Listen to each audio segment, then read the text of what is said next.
Hi, you guys. I'm Caitlin Croteau. I have the website getcfit.com, and I think Ashley also showed you my YouTube channel. So, anyways, welcome, and thank you so much for feeling like I could answer your questions. That makes me really happy. And I'm also really excited to talk to you guys because weight loss is such a huge topic, and it's a really tough journey, I'm sure, and to be able to be involved with your journey makes me really happy, so thank you.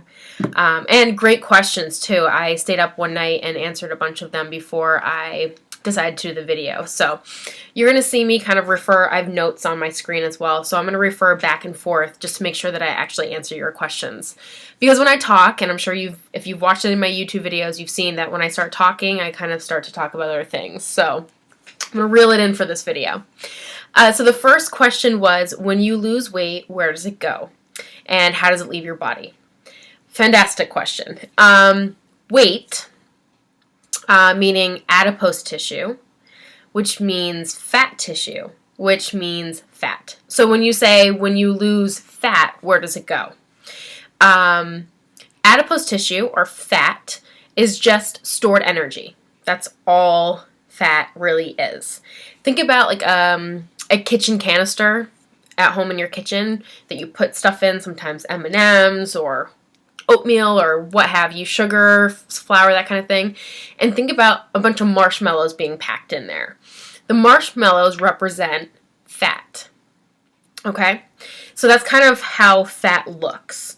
Basically, when you're consuming less food and you are exercising, your body will utilize the stored energy, the fat, because when you exercise or eat less, your body is in an energy deficit status or state, which means that you are using more calories than you're consuming. So your body has to figure out a way to get that energy to be able to get you to keep going throughout your day and exercising. So it'll use that stored energy, which is fat tissue.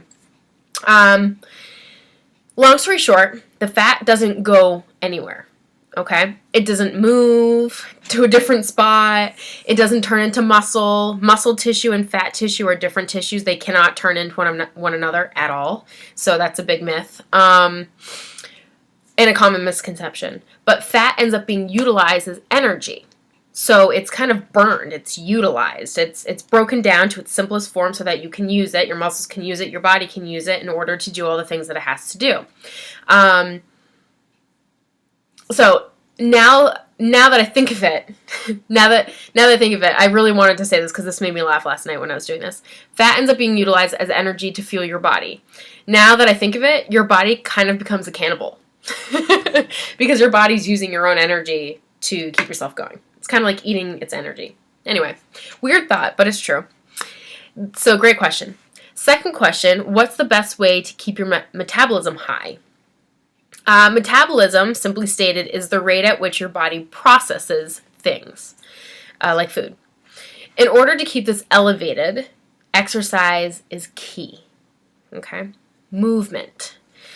People who have a low metabolism are people who are mostly sedentary.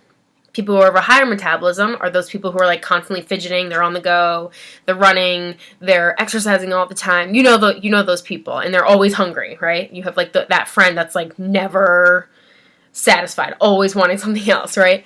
So more importantly, having lean body mass, i.e. muscle, and less fat keeps your metabolism high, or trains your metabolism to be high.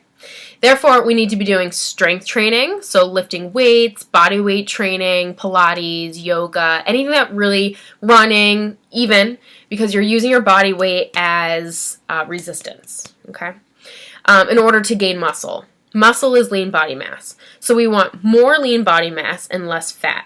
And why we want that is because muscle is metabolically active tissue, meaning your muscles require energy to be able to stay on your body.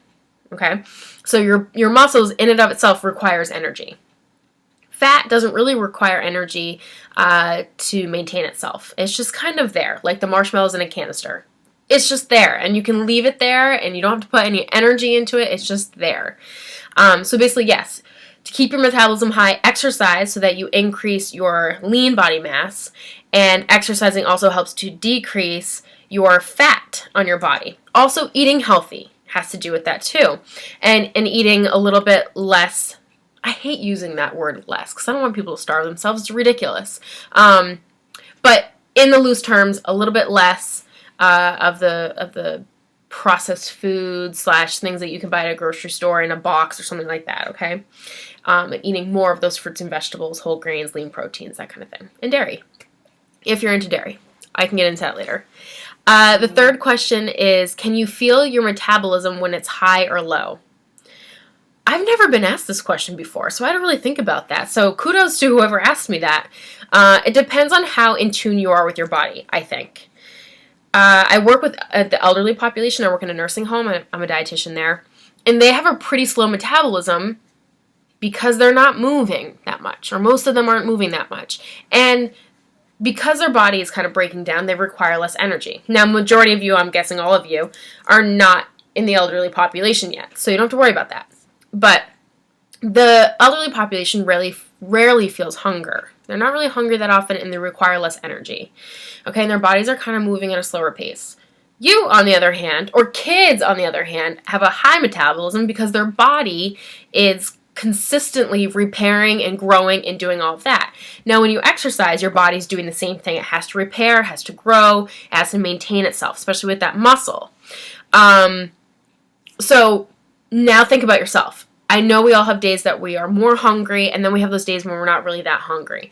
That's not really metabolism, so I don't want you to confuse that. I'm not sure about a scientific answer for this question, but I'm going to say that most likely you won't be able to feel when your metabolism's high or low. The one thing you might notice is that when you start exercising more, you might start to notice that you're hungry more often. That's because you're burning calories, so you have that deficit, and so your body's like, hey, I need some more energy.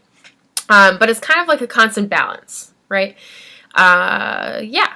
So your metabolism, I think, is mostly directly related to your activity level at this point, unless you have some kind of thyroid issue. So that's question number 3. Question number 4, to make a day of healthy eating, what is one food to absolutely stay away from and one to include in a daily menu? Okay, let me tell you one thing about myself. I don't believe in good or bad foods. I believe food is food. We all know that fruits and vegetables, whole grains, and lean proteins, those thoughts have been driven into our head through the media and dietitians like myself. We all know those items are healthy for us. We also know that junk food's not the best foods for us, for our physical health. I'm not going to tell you to stay away from any single food item, because I don't believe in that. I believe in moderation and nothing. I haven't met anybody who's like, yeah, I lived a life in moderation and I ate in moderation, but I ended up with all of these health conditions at a young age, okay? Plus, if someone told me not to eat my favorite junk food, like cookie dough, I'd probably slap them. So I'm not going to tell you to stay away from certain things. But I think we generally know the foods that are healthier for our bodies and the foods that are not so healthy for our bodies, but we get to enjoy it. We should enjoy those foods because they help to make life sweet. What I've noticed in people that I've worked with, though, is that if you tell yourself not to have a particular food item, you end up wanting that food more. It's this whole deprivation and then go crazy. Deprivation, balls to wall. I want every cookie I can find in my house or in the store or whatever because I've told myself not to eat it. That kind of thing. Don't force yourself to eat certain foods either. I truly believe that most people enjoy eating fruits. And vegetables, since they're not sweet, they're a little bit tougher sometimes and a little bit trickier, but it goes back to how you're preparing them. So steamed fresh vegetables with a little salt, sea salt, a little pepper can be tasty. Sauteing any vegetable over the stove with a little bit of olive oil and garlic is really great too, makes them taste really good. So I didn't say include definitely fruits and vegetables into your day, but I'd also say that about lean proteins and whole grains because I'm about balance, and I think that your body's about it too. Your body needs all of those things. So what I'd actually suggest to this person who asked this question is to eat more nutrient-dense foods and less energy-dense foods. I talk about this in my nutrition plan that I created. Nutrient-dense foods give us more bang for our nutritional buck. Okay? Energy dense foods are foods that cost us more than what they are worth. So let me think of this in a nutrition state of mind. 100 calories of grapes, 100 calories of Oreos. Which one do you think is nutrient dense? Which one has the most nutrients? More bang for your buck. It's 100 calories no matter what. More bang for your buck is going to be the grapes. More water, more vitamins and minerals and fiber and all that good stuff that your body needs. Not saying the Oreos are bad. I'm just saying if we eat more nutrient-dense foods and less energy-dense, where it has just, again, same amount of calories, looking at it that way. But usually the energy-dense foods have a lot of energy in them, meaning calories, and not many nutrients in there. Okay? So consuming foods that are nutrient-dense, which are packed with vitamins, minerals, fiber, water, which I just said about the grapes, more often than when we're consuming energy-dense foods, like junk food that are high-calorie items. That's a great goal to have. Okay, so long story long, that's the answer to my question. Number 5, I do a lot of exercise. What are the best strength exercises to complement the cardio? Well, it depends on what cardio you're doing. Are you a runner? Are you, do you like to play tennis? I mean, what kind of cardio are you doing? It really depends. But there are so many factors. But the best strength training exercises are ones in which we use our body weight as resistance, and that hit all of our major muscle groups. Major muscle groups including legs, arms, shoulders, chest, and core. Okay, so squats, lunges, push-ups, pull-ups, shoulder push-ups, which is kind of like an overhead press, but you're kind of flipped over so that you use your body weight as weight. Tricep dips, squat jumps, lunge jumps. I mean, they're all great because you don't need any equipment in order to do them, and you're using your own body weight, which is the recommendation from the CDC, Center for Disease Control and Prevention, is to do full body weightlifting or body weightlifting at least 2 days per week. That's the minimum. So you want to hit all of those major muscle groups at least 2 days a week. And to complete 2.5 to 5 hours of cardio per week. And remember, walking counts, running counts, biking counts, anything where your heart rate's going up counts. Swimming, dancing. So think about all the things that you do in your day-to-day life and maybe outside of your work schedule that can also add to all of this. But it really depends on what cardio you're doing if you want it to be a complement. But if you're just looking for overall general health, I would say, to definitely meet legs, arms, shoulders, chest, and core at least twice a week. Great question. Number 6, I've been working out and eating right. Why isn't the scale moving? I have heard this so many times. And there are so many factors to this question. It's kind of a loaded question since I don't know what's going on with whoever asked me this. But it's a great question. So my first question to you is, what are you doing for activity? Are you meeting those CDC guidelines? How long are you doing the activity for, and for how many days a week? So, yeah, we could be working out every day, but maybe we're only doing 10 minutes. Maybe it's not enough for our bodies to react to it. Also go back to, what are you eating? Are you maybe perhaps eating more than what your body needs? Or are you eating less than what your body needs? Because that's also an issue. Because your body will hold on to energy because your body doesn't know when you're going to eat next, so it's going to hold on to it if you're not giving it enough. Yeah, it's tricky. Are you eating when you're hungry and stopping when you are fulfilled? Notice how I didn't say the word full. If we stop when we're full, then by the time 20 minutes after the meal happens, you're going to be stuffed. So when you're fulfilled is a good time to stop. And are you getting enough sleep? If you don't get enough sleep, you have a higher cortisol level, which is a stress hormone, and that can actually increase body fat because it will target the hormone insulin, and it'll make glucose, which is sugar, go into your cells and get stored as fat. Okay. Another question, are you eating enough? Sometimes we don't, right, I said this. Are you eating enough? Sometimes we don't eat enough, and so our body holds on to it. Holding on to energy, not letting it go stage is what I call it. Also, how long have you been working out and eating right, as you say? Weight loss takes time, like 4 to 6 weeks of doing repetitive, consistent healthful behaviors. And you can plateau as well. So if it's a plateau, mix it up. New exercises, new recipes. Maybe if you're counting calories, maybe you add a little bit more, take a little bit. It really just depends. And maybe a new mindset. But if it's not broke, don't fix it. So if you're doing a great job and you've only been doing it for a week or two, maybe you need to give yourself some more time and be a little patient. Sometimes we think we're doing everything right and we can be missing something that's essential for weight loss to occur. So think about your sleep, how you're eating, how much you're eating. Are you in tune with your body in terms of, am I getting enough rest? Am I working out too hard? I'm not working out hard enough. And that's all very individual, so it's kind of hard to answer that question.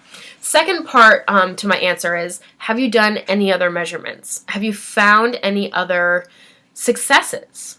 Okay, if we just think about weight loss in terms of the numerical number on the scale, we're missing all the other benefits or all the other things that are going on. So how are your clothes fitting? Do you notice any other successes? How are you feeling differently? Do you have more energy? Are you sleeping better? Are you able to do more in your day-to-day life? Is it easier living in your body? Sometimes we focus so much on the scale that we aren't aware of the other benefits to our new healthy behaviors. And that's a huge part of weight loss, because you're not always going to lose weight along the way. You're going to hit plateaus. And so you got to find those other ways to measure your success. Number 7, what can you do to get remotivated? I've lost weight in the past, but now I'm struggling. Okay, I want you to ask yourself this question. And I want you all to ask yourself this question, because it's a question you need to have the answer to in order to actually be successful. And that is, why do you want to lose weight?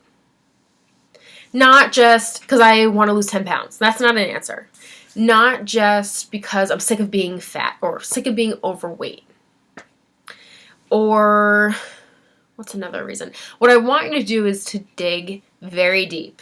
This is the deep one. Why? Why is living a healthy lifestyle important to you? Are you doing this for yourself, or are you doing this so others view you a certain way? Because that's not always the best thing, because what if people don't acknowledge your weight loss? And if you're doing it for an external reason, you're never really going to hold on to those behaviors, because you're always going to be looking outward for somebody to say something for you to feel like you're doing a good job. Are you viewing this as a consequence or an opportunity?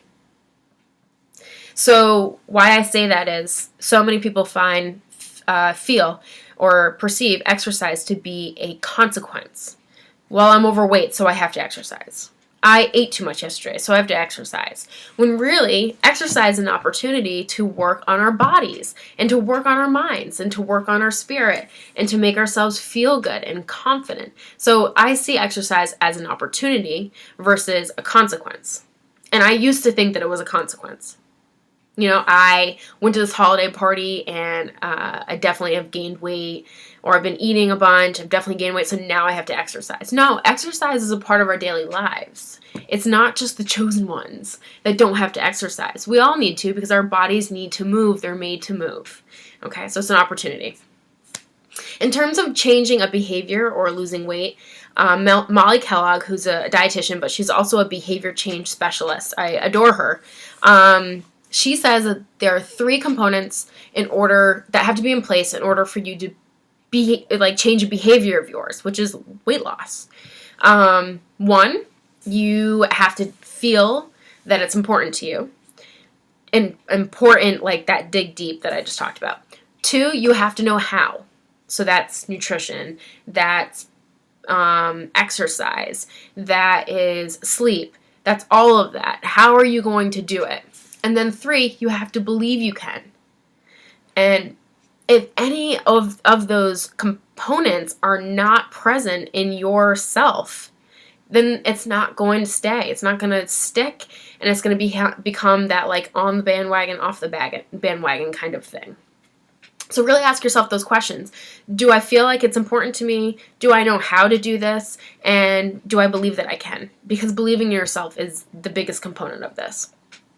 Also, in the past, when you lost weight, can you look back and see if there was anything you were doing that was maybe too strict? Were you forcing yourself to do things you didn't want to do? Because at the end of the day, it doesn't matter what I tell you to do or the advice I offer you, because weight loss needs to be driven by yourself. You're in the driver's seat. Okay? You're making the call. Listen to yourself and listen to your body and figure out what you need to do to make yourself feel good. If you keep it as simple as that, your motivation is going to be there. It's going to kind of come to you, and let it come to you. Maybe you sit there and you write all the reasons why you want to be on this journey. I don't know. But keep it as simple as possible. What is going to make me feel good? And just focus on doing that. Not, I'm gonna stay away from cake because I know that I'm gonna feel bad about it later. No, think about, sometimes cake's a great thing. I'm telling you, sometimes it's really great mentally. You just can't wait to have something like that. Or maybe it's Chinese food. I don't care. But to focus on the things that make you feel good and stop focusing on the things that you shouldn't be doing is a complete perception change. So, okay, long story long again. 8, how can I see myself as a beautiful person, even when I don't feel or see the beauty? I haven't always been a big person. Know that I am. I know that I am. I'm really having a hard time with the way I feel about myself. Okay. Thank you to whoever brought this up, because I love how real and honest that you are. And it's a great question. The issue with not being able to see beauty within ourselves is that it makes it really difficult for us to see beauty elsewhere. In the world, in other people, and in our day-to-day lives. So that's, I think the bigger problem here is that we need to realize we're in the driver's seat again. We define our own beauty. Beauty is not a standard someone else gets to decide for us. It's something we get to decide. What I find beautiful might be completely different to what you find beautiful, but that doesn't make it any less beautiful, okay? I guess is what I would say. In all honesty, and I'm going to read this because I wrote this last night and I really thought about this. This question really makes me sad. Here's the thing.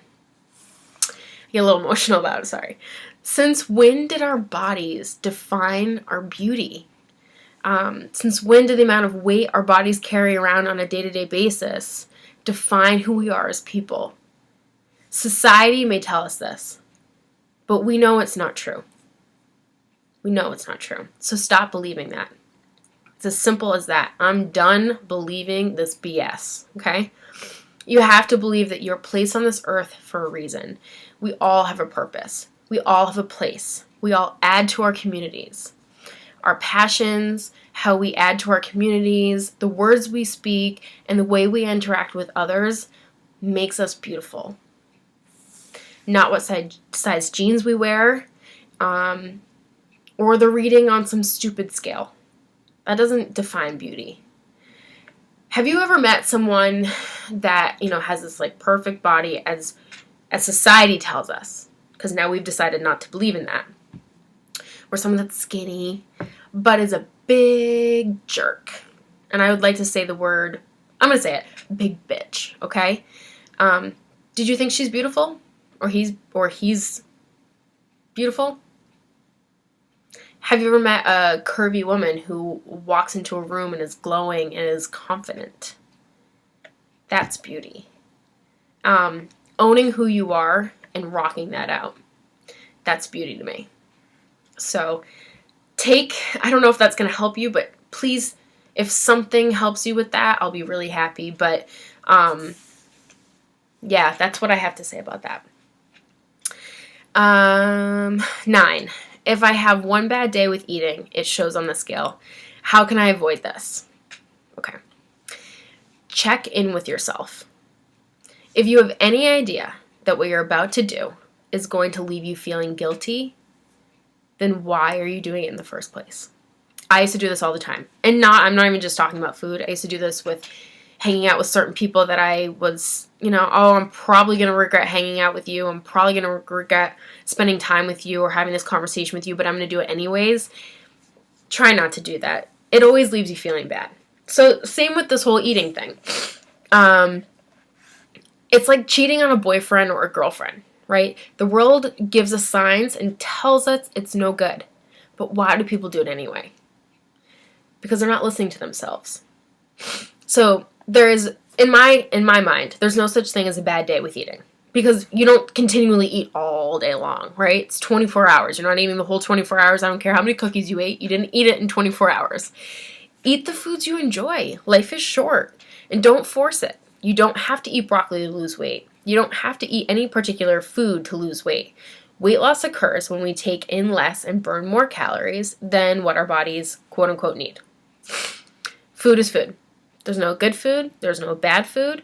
They don't have feelings. They can't talk. Food can't talk behind other food's back.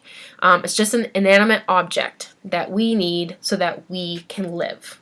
Okay? Once you can take the labels away from food, it becomes just food. A pint of Ben & Jerry's, although women love to say that it helps us get over breakups, it doesn't take away the pain of the breakup. It just leaves us feeling worse. So finding different ways to cope with food. To cope with emotions or bad days. Do things that make you feel good. I'm always going to return to this. Eating sugary foods all day can not make you feel good. Maybe in an instant, but then they don't make you feel good. Likewise, eating just vegetables all day, probably have the same effect. Will Chinese food feel good to you to eat every once in a while? Yeah. Focus on how foods make you feel and less on the label you've given them. You have given them. Give yourself freedom, and there will be no more good and bad. Eating's not a game. Don't sabotage yourself, and don't try to win either. Okay? So sabotage is the bad, and win is the good. Oh, I was really good today. I only ate blah, blah, blah, blah, blah. Oh, I was really bad today. I ate blah, blah, blah, blah, blah. Sabotage and winning. It's not real. Number 10. At 2 o'clock, I'm feeling tired and sluggish. What can I eat to wake me up? Okay. I'm like the queen of, if you ask me a question, I'm going to ask you 5 back. So here we go. Here's 3 questions for you. 4. 1, I'd ask you, are you hungry at 2 o'clock? 2, did you get enough sleep last night? For you. 3, are you dehydrated? And 4, what was your last meal like? Oh, there's a 5th one. I told you I'll ask you 5 back. 5, are you bored? Are you stressed? Are you bored? Food is energy. So eating food will give you energy. Caffeine will not give you energy. P.S. Calories give you energy. All food will do that. A lot of times when we get tired, what we need is water and sleep. But the sleep can't always happen. Good rule of thumb. Okay, here's my advice. If you are tired, drink some water. This is at 2 o'clock. If you can nap, take a nap. If you're still tired after that, get up and take a walk. Or get up away from your desk if you're at work and go do something else. Or grab some water and come back. Eating's for when you're hungry, not tired. Okay, look at your last meal. Did it include fruits, vegetables, whole grains, and a lean protein of some sort? If not, you missed something, and that's why you may be lacking energy. If you're bored, go drink some water, or get back to work, or get up and take a mental break. Okay, so always ask yourself at that 2 o'clock time, are you hungry? Did you get enough sleep? Are you dehydrated? What was your last meal like? What did you eat? And are you bored? And when did that meal happen? Maybe you're just hungry and you're ready to eat something. Good rule of thumb, whenever you have like a snack, so I guess I'll actually answer your question. At 2 o'clock when you want to have a snack, snacks are really great because they're going to bridge between, they're like the gap between meals, right? So a good rule of thumb is to match a carbohydrate source with a fat or protein source. So carbohydrate could be a whole grain of some sort, whole grain crackers. It could even be oatmeal. I know some people like oatmeal halfway during the, I don't know, it doesn't really matter. Or a piece of fruit. Or a vegetable. Those are your carbohydrate sources. And then match it or pair it with a protein or a fat. So veggies and hummus. A cheese stick and some crackers. Cheese and an apple. You're basically just matching those two things together, and that'll not only fulfill your hunger, but it also will last you until your next meal. I know we usually crave something sweet, but what your body's really telling you is that you need some carbohydrates. Last question. I think this one's from Ashley. Any words of wisdom? Yeah. And I'm going to read this because I thought about this the other night, and I thought it was good when I wrote it. This journey of yours can be as enjoyable and as peaceful as you make it. All days are 24 hours. So there's no longer days or shorter days. All days can be positive. Change your perception, and you will change your world. If you view weight loss as this negative, consequential thing that you have to go through, that's what it will be. If you view this journey as an opportunity to better yourself, to make you a happier person who is more apt to go out and go do good things in this world, then that's what it will be. It's your decision, though. Allow yourself the freedom to eat what you want and be mindful of how you feel. Do things that make you feel good. So those are my words of wisdom. Thank you guys so much, and feel free to ask me more questions. I'll do more videos. I don't mind it at all. I actually really enjoy it. Thank you for listening, and thank you for believing that I could help you in some way or offer you some suggestions in some way. That makes me feel really good, so thank you for that. It was really fun, and you guys really made me think, which is great. You challenged me. So those are my answers. Feel free to ask me more questions, like I said. Hopefully I'll follow up with Ashley and see how this went, and if this was helpful, I'd love to do more of them. So good luck, and not even good luck, do things that make you feel good. Bye.